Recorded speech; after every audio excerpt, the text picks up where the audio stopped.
संस्कृति उत्थान न्यास द्वारा राष्ट्रीय अधिवेशन का आयोजन 28 जुलाई को केरल में किया जा रहा है, जिसमें मुख्य रूप से संघ प्रमुख डॉक्टर मोहन भागवत शामिल होंगे।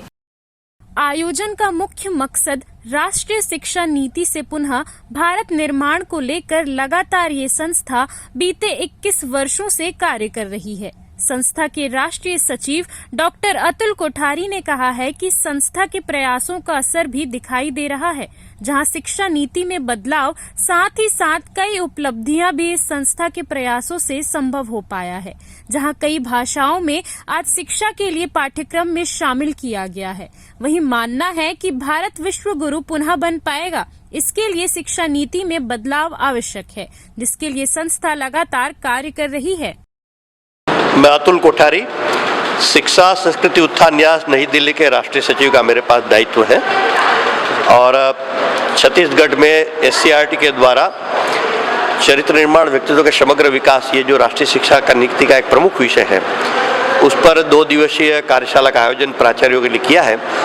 उसके लिए मैं यहाँ आया था और हम लोग शिक्षा जगत में काम कर रहे हैं। शिक्षा जगत में जमीनी आधारभूत परिवर्तन बदलाव हो, इसके लिए देशव्यापी हम लोग काम कर रहे हैं। तो हमारे देश भर के विभिन्न प्रांत के संयोजक होता है, उसकी एक 24-25 मई को एक बैठक जबलपुर में हुई थी।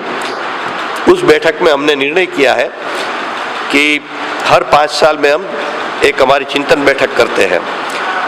वो आगामी 25, 26, 27 जुलाई को पूज्य शंकराचार्य जी का जन्म स्थान जो है कालड़ी, केरल में, वहाँ हम आयोजित कर रहे हैं और राष्ट्रीय स्वयंसेवक संघ से माननीय सरसंघचालक मोहन भागवत जी इसमें विशेष उपस्थित रहेंगे और देश भर के कई कुलपति और शिक्षाविद सब में सहभागी होंगे।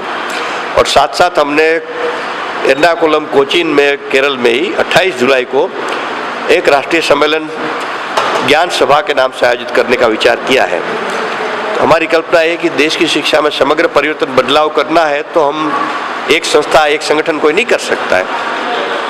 इसलिए सारी ऐसी संस्थाएं, संगठन एक मंच पर आए, ऐसे विद्वान, और सब मिलकर साझा रणनीति बनाकर कार्य करें आगे की दिशा में। इसकी योजना वहाँ हम विचार करेंगे, इसलिए एक सम्मेलन में आयोजित किया जा रहा है। एक हम देशव्यापी अभियान चला रहे हैं कि देश का नाम भारत ही होना चाहिए, देश के 2 नाम नहीं होने चाहिए। इसलिए इंडिया नहीं, भारत देश का नाम। इस पर हम हस्ताक्षर अभियान देशव्यापी चला रहे हैं और 5 लाख आसपास हस्ताक्षर हो गए हैं और अभी हम 15 तारीख तक ये अभियान पूरा करके माननीय राष्ट्रपति जी को ज्ञापन सौंपेंगे। जी, गुरुकुल शिक्षा वापस लाना चाहते हैं। ऐसा है, गुरुकुल शिक्षा तो अभी सरकार ने भी गुरुकुल को वैधानिक मान्यता दे दी है, परंतु गुरुकुल शिक्षा सार्वत्रिक नहीं हो सकती है। लेकिन आज की जो सरकारी व्यवस्था है या औपचारिक शिक्षा व्यवस्था है, चाहे वो सरकारी हो निजी हो, इस सब में गुरुकुल जैसा शिक्षण संस्कार ये प्राप्त हो, इस दिशा में हम लोग प्रयास करते हैं और अपनी भाषा में हो, भारतीय भाषाओं में यानी स्थानीय भाषाओं में बच्चों को पढ़ाई का अवसर मिले, इस दिशा में काम कर रहे हैं और राष्ट्रीय शिक्षा नीति में इसका समावेश हो गया है। और मैं आश्चर्य और आनंद के बात कहता हूँ कि AICTE ने 12 भाषाओं में इंजीनियरिंग का पाठ्यक्रम दे दिया है। तो इस प्रकार इंजीनियरिंग, मेडिकल, मैनेजमेंट, सारी शिक्षाएं अंग्रेजी के साथ साथ अपनी अपनी भाषाओं में भी बच्चे चाहे तो प्राप्त कर सकते हैं। इस दिशा में भी हम देशव्यापी प्रयास कर रहे हैं। CCN शार्क न्यूज़ के लिए ब्यूरो रिपोर्ट।